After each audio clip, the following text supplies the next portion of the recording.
In today's quick pen tip, we're going to show you two different ways to fill your Leonardo Officina Italiana fountain pen. Two different ways, you may say?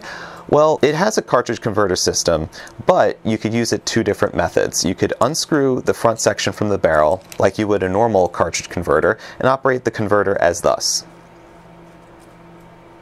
Or what you could do is you could operate it like a piston and remove the blind cap to operate the converter from the back end of the pen. And I'll show you the two different methods.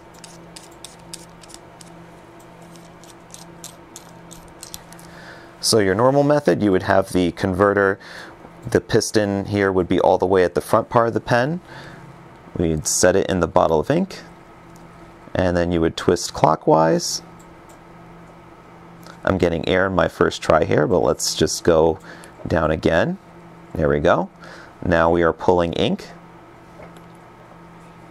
So that's the normal standard way of being able to do it. This way might be preferred, especially if you want to make sure that you get ink in the first fill of the pen. We could try it the other way too. Just emptying out the pen.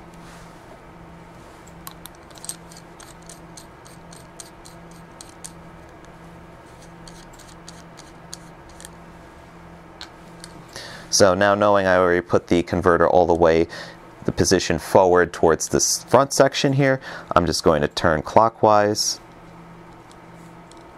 with the nib completely submerged in ink.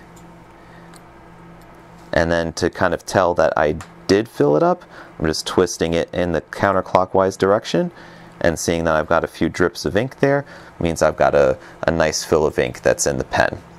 Appreciate you guys for tuning in, and take care. Thank you.